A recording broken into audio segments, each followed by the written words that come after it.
लक्षवेधी क्रमांक 1 वितरित केल्याप्रमाणे सन्माननीय अध्यक्ष महोदय, आजची लक्षवेधी ही राज्यातल्या सगळ्या विद्यार्थी, उच्च तंत्र शिक्षणचे सगळे शिक्षक आणि त्यांच्या संस्था आणि राज्य सरकार याच्या संबंधित आहे। अध्यक्ष महोदय, आपण मुलांना दर्जेदार शिक्षण देण्यासाठी या ठिकाणी राज्य सरकारच्या वतीनं प्रचंड पैसे हे उच्च तंत्र शिक्षण विभागाला देत असतो। एखादा विद्यार्थी EBC असेल, OBC असेल तर राज्य सरकार 50% कॉन्ट्रीब्युशन या ठिकाणी तंत्र शिक्षण विभागाला त्या विद्यार्थ्याच्या फीसचं देतं। SC आणि BC असेल तर 100% पैसे हा समाज कल्याण विभाग त्या ठिकाणी देतो। तीच अवस्था आदिवासी आणि अल्पसंख्याक समाजाची आहे। अध्यक्ष महोदय, राज्य सरकार हजारो कोटी रुपये आज फीसच्या रूपानं या ठिकाणी विद्यार्थ्यांना शिक्षणासाठी देत असतात। सुमारे साधारणतः 2000 कोर्सेस या महाराष्ट्र राज्यामध्ये आहेत। अध्यक्ष महोदय, ही लक्षवेधी अत्यंत महत्त्वाची याच्यासाठी आहे की आज प्रत्येक पालक स्वतःच्या विद्यार्थ्याला शिकवण्यासाठी पोटाला चिमटा घेऊन त्या ठिकाणी फीस भरत असतो। एक उदात्त हेतू राज्य सरकारनं घेतला आणि फी रेग्युलेटरी ऑथॉरिटीची स्थापना या ठिकाणी केली। अध्यक्ष महोदय, ही फी रेग्युलेटरी ऑथॉरिटीची स्थापना करताना राज्य सरकारचा शुद्ध हेतू होता की याच्यामध्ये संस्थांनी जास्त काटामारी करू नये, विद्यार्थ्यांच्याकडून जास्त शुल्क घेऊ नये किंवा पालकांना त्याच्या खिशाला कात्री लागू नये, असा एक शुद्ध उद्देशानं या ठिकाणी FRAची स्थापना झाली। परंतु मागच्या 8-10 वर्षामधली जर तुम्ही प्रकरणं पाहिली असतील, अध्यक्ष महोदय, या ठिकाणी ही जी संस्था स्थापन झाली, या संस्थेच्या माध्यमातून पेपरला प्रचंड बातम्या आल्या, नियमबाह्य शुल्क वाढवून दिलं, काही संस्थांना शुल्क कमी केलं, परंतु ही ऑथॉरिटी ही राज्य सरकारच्या अखत्यारीत ठेवली गेली नाही। त्याचा तोटा आपल्याला फार मोठा झालेला दिसतोय। या ठिकाणी आपल्या निदर्शनास मी काही गोष्टी इथं आणू शकतो। अध्यक्ष महोदय, कॅगचं ऑडिट हे सगळ्यात महत्त्वाचं राज्य सरकारचं ऑडिट आहे। या कॅगच्या ऑडिटचा रिपोर्ट मी या ठिकाणी आणलेला आहे। या कॅगच्या ऑडिटमध्ये त्यांनी सांगितलं आहे अत्यंत गंभीर अशा त्रुटी आज FRAच्या कारभारामध्ये या ठिकाणी सापडलेले आपल्याला दिसत आहेत।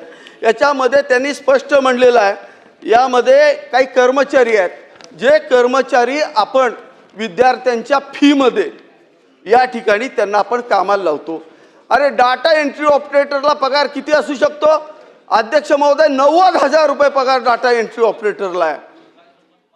आज डाटा एंट्री ऑपरेटरला बाहेर बघायला गेलं, कंत्राटी डाटा एंट्री ऑपरेटर त्यांनी सांगितलेलं आहे, स्पेसिफिक लिहिलेलं आहे, लीना जगदाळे यांना 114% वाढ देऊन 90,000 रुपये पगार दिला जातोय। आणि दुसरं त्यांनी सांगितलंय कीर्ती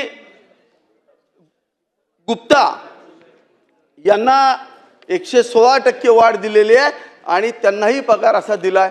अशा पद्धतीनं FRAमध्ये कंत्राटी कर्मचाऱ्यांना काय एवढे पगार दिले जातात? त्याच्यानंतर आम्हाला मोडस लक्षात आला। अध्यक्ष महोदय, आम्ही काही केस स्टडी केल्या, त्या केस स्टडीमध्ये आमच्या लक्षात आलं आज आम्ही जे कोट्यावधी रुपये या ठिकाणी देतोय, हे कोट्यावधी रुपये जात आहेत कुठं?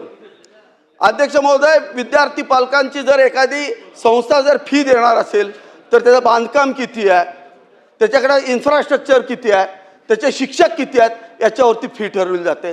परंतु अध्यक्ष महोदय, याच्यामध्ये काही अपप्रवृत्ती आल्या आणि मग त्या ठिकाणी मात्र फार मोठा घोटाळा झाला।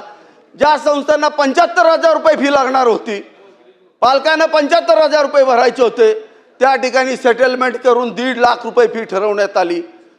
त्या 1.5 लाखातले 30% पैसे हे FRAच्या अधिकाऱ्यांनी स्वतःच्या खात्यावरती वळवून घेतले। अध्यक्ष महोदय, हे फार मोठा घोटाळा आहे। या ठिकाणी मी तुम्हाला एक ऑडिट रिपोर्ट दाखवतो। प्रश्न घ्या ना। प्रश्न अध्यक्ष महोदय, फार महत्त्वाचा आहे। या ठिकाणी कोटी विद्या एक अशा पद्धतीचे OWला काही केसेस झालेल्या आहेत।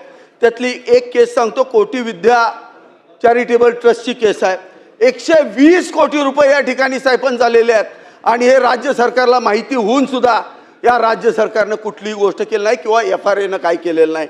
या ठिकाणी पॅरलल बोगस अकाउंट काढलेले आहेत आणि राज्य सरकारचे पैसे डायरेक्टली त्या ठिकाणी त्या खात्यावरती डायव्हर्ट करण्याचा प्रयत्न केलेला आहे. अध्यक्ष महोदय यांच्या ऑडिटेड रिपोर्ट आहेत. या ऑडिटेड रिपोर्टमध्ये क्लिअर कट म्हणलेलं आहे की या पैसा जो त्यांच्याकडे बोगस गेलेला आहे तो राज्य सरकारच्या दुसऱ्या कुठल्या तरी मोठ्या योजना घशात घालण्यासाठी गेलेला आहे. दुसरी एक महत्वाची गोष्ट अध्यक्ष महोदय या ठिकाणी तुम्हाला अहो, दिसते. प्रश्न घ्या ना आता. माझा आता प्रश्न जवळजवळ मला 10 पहिल्यांदा मिनिटं माझं तुम्ही बोलू द्या. डेव्हलप करताय. त्याच FRAचा जो प्रश्न घ्या, धर्मेंद्र प्रश्न. मिश्रा जो त्याचा अरे मला पहिल्यांदा बोलू द्या नंतर प्रश्न विचारणार. प्रश्न तुम्ही अत्यंत 10 महत्त्वाचा मिनिटं आहे. झाला डेव्हलप झाला. धर्मेंद्र मिश्रा नावाचा त्याचा सदस्य आहे. त्या सदस्यानं स्वतः पंतप्रधान नरेंद्र मोदींना या ठिकाणी पत्र लिहिलेलं आहे चला, आणि त्या प्रश्न ठिकाणी घ्या. सांगितलं त्या ठिकाणी शिंदे साहेब. भ्रष्टाचार झालेला आहे. अध्यक्ष महोदय अशा पद्धतीच्या 11 EOWच्या केसेस या ठिकाणी झालेल्या आहेत. 40,000 कोटीचा भ्रष्टाचार या ठिकाणी झालेला आहे आणि पैसे त्या ठिकाणी डायव्हर्ट झालेले आहेत. माझ्याकडे पेन ड्राईव्ह आहे. कुठल्या खात्यामध्ये पैसे गेलेले आहेत राज्य सरकारचे हे या ठिकाणी नोंद केलेलं आहे. मला मंत्री महोदयांना माझे स्पेसिफिक प्रश्न आहेत. त्यातला सगळ्यात महत्त्वाचा एक प्रश्न आहे. 40,000 कोटी रुपये राज्य सरकारचे मागच्या 8 वर्षामध्ये पालकांचे डायव्हर्ट झालेले आहेत. या ठिकाणी माझा मंत्री महोदयांना एक स्पेसिफिक प्रश्न आहे. मंत्री महोदय आपण या सगळ्या कारभाराची चौकशी करणार आहात का?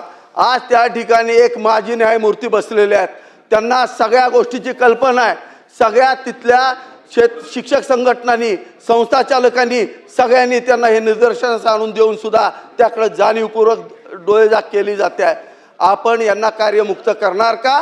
आणि या FRAची चौकशी तुम्ही स्पेशल इन्व्हेस्टिगेशन टीम घेऊन करणार का? ह्या आर्थिक घोटाळा 11 ठिकाणी राज्यातल्या ठिकाणी त्या ठिकाणी रजिस्टर झालेला आहे. त्याच्यामधले चार्जशीट 2023च्या घोटाळ्याची चार्जशीट आजही प्रश्न या ठिकाणी घ्या, दाखल प्रश्न झालेली घ्या. नाहीये. याच्यावर दबाव कोणाचा आहे? ह्या सगळ्याची आपण चौकशी करून महाराष्ट्रातल्या चला, विद्यार्थ्यांच्या मंत्री महोदय. पालकांना न्याय देणार का? हा माझा पहिला प्रश्न. दुसरा प्रश्न, या सगळ्या घोटाळ्याचा मनी ट्रेल अभ्यासून तुम्ही त्या ठिकाणी ज्या पालकांच्याकडून जास्त शुल्क या ठिकाणी घेतलेलं आहे हे शुल्क तुम्ही या ठिकाणी पालकांना परत करणार का? यासाठी राज्य सरकार प्रयत्न करणार का? चला, मंत्री असे 2 महोदय. स्पेसिफिक प्रश्न माझे आहेत.